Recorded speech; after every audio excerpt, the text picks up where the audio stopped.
Well, it's day 4 of the main stage of MSI with coverage brought to you by all of you. I'm joined right now by Massu, and I'm a little frazzled because I've done this job for a lot of years now, and it's rare that I get to see NA sweep an EU team on stage. So I'm really quite excited about it. Thank you for doing that for me. Of course. But Massu, what was the experience for you? Because I feel like, and I don't know if you guys were being coy or whatever, but I'd interviewed some of the players on your team and they were like, we think we're good. Boostio gave it like a 70% chance to win, but then you guys just kind of stopped. So what do you attribute the success to? I think we just played really well individually and as a team today.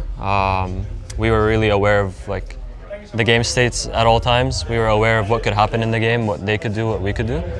And at the same time, I think G2 was a bit maybe nervous, it seemed, or they were just off their game. I could tell from laning, their ball lane was very passive and they didn't kind of squeeze when they should have. And then just in general, their team fighting, it seemed like they were kind of not exactly sure how they wanted to fight. So I think it's a mix of us playing well and them having not the best performance. Yeah. Do you feel as though FlyQuest was particularly confident in that game? I just feel like there were so many moments where you guys would just realm warp in and nuke somebody or something, Yeah, for sure I would say we were confident. I didn't expect it to be this easy, no VM, but we were pretty confident coming in. We just don't really focus on who we're playing against, but just focus on playing our best game and trying our best. Yeah. What did you make of their champion picks in their draft throughout the games, as well as your own? I'm honestly not sure because we thought they had some picks that they wanted to do, which they didn't end up doing. I thought they would have way more prio on the Senna, or that they would have more prio on the Kai'Sa, but they ended up kind of going different ways. So I'm not sure what their draft plan was, because from watching them, I saw Hans was really comfortable on Kai'Sa, Senna, and they had good games playing those kind of comps, but I'm not sure what the game plan was today. Yeah. Going into game 3, were you guys all right, we got this, it's 3-0, or what was the vibe? I mean, it's dangerous to get cocky. Yeah. So we're not going in okay guys, now we can just relax and play the third game. More so we are all focused and we want to finish out the series. Yeah. So we're just staying focused and kind of thinking of the next draft. Yeah. Inspired soaked up so many kills in that game. He was just killing everybody. Yeah. It was so funny. Yeah. I know obviously he's the MVP. I know he's obviously a really great jungler, but what was it about these matches that just allowed him to end up getting so many of the kills? I mean, I think he's just playing super well. Yeah. He, whenever something is happening on the map, he knows his response to it or what he could do because the enemy's doing this. Yeah. For example, especially in our games against AL, I think he carried the first game super hard. He was just super aware of this Xin Zhao doesn't have R or flash and he's taking this crab, so then he is very confident in taking a fight.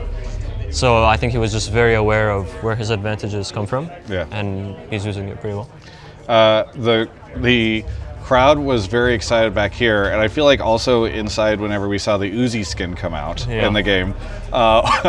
What was the story behind that? Is it just oh, this is a cool skin, or? I mean, Uzi's a player I respect a lot. He's one of the first ADCs I watched and tried to learn from. Yeah. And at the same time, the skin is really nice. The animations are really cool, it's really smooth. So finally there's a rival to IG Kai'Sa. Yeah. Because I feel I've been playing that skin for 5 years. So. Did you have it unlocked automatically on your personal account, right?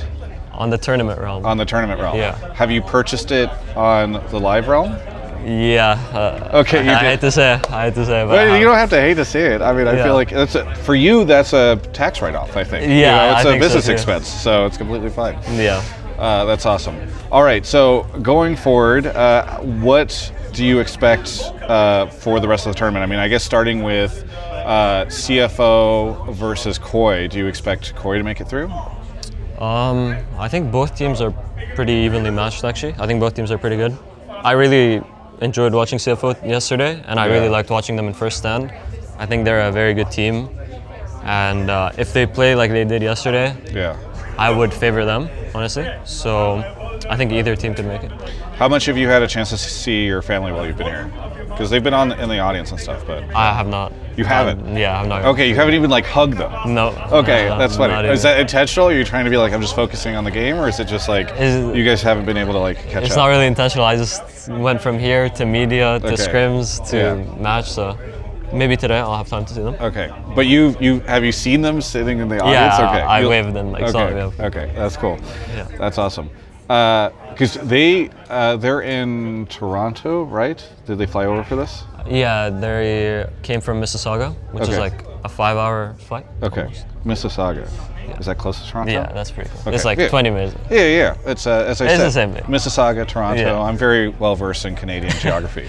That's awesome. Well, it's cool. I'm sure for you to be able to win in front of them, and I'm sure you keep getting this question over and over in interviews. So I won't push it anymore. But it's always neat whenever you see family show up for them. So Yeah. Well, anything you want to say to any of the fans that are cheering you on?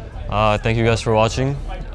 And this series was honestly pretty good from us. So I hope you continue supporting us and watching for the next one. Thank you so much for the interview. Thank you. Best of luck at the next one. Very, very fun match to watch. Thank For you. everyone else, you can check out the rest of my coverage of all things MSI right here on my YouTube channel. You know, I get to visit big arenas like this quite often. The esports life is filled with glamour as you travel to new cities and all this stuff, but it's also a lot of work. And that's great, but it does tire me out. And sometimes, I think it would also be nice to not just be in a big arena, but maybe also on a beach, sipping a nice drink as a cool breeze washes over you. You can imagine it right now. And that's what I got to do recently, because I went on an awesome trip down to Puerto Vallarta by Enchanted Travel. They hooked me up because they are big League esports fans, previously TSM fans. I didn't hold that against them. We're all kind of recovering, you know? But either way, they sent me on this trip because they reached out and they said, hey, we're fans of your work and we think it'd be cool to partner with you. And unlike a lot of the major companies that reach out to me, this is a family travel agency in Nebraska. And so it took me a little bit to figure out what to do, but we landed on the idea that they'd send me on a trip and I would get to tell you about what it was like working with them. And by the way, it was awesome. Enchanted Travel prioritizes customer service above all else. They worked with me to figure out the types of places I wanted to visit, what I was looking for, and then gave me a couple of different options and helped me choose from those. And they will never send you on a trip to a resort or location that they have not been to previously, which is really great. Because unlike just going to a website and filtering through a bunch of different options, you get a chance to work with somebody who is very familiar with the property and can tell you exactly what to do. And it's start to finish. They help you book the plane, they help you book anything that you need to get to the resort. Once you land, they help you book the resort, and you can always call them instead of calling some faceless organization online. And what you might be thinking is like, oh, a travel agency, there's gonna be all these extra fees, it's so much cheaper to book online. You're wrong, actually, because I thought that, and it's completely untrue, because what they do is they make their money by working with the resorts themselves. So you're not paying extra fees, you're not paying any kind of premium working with them.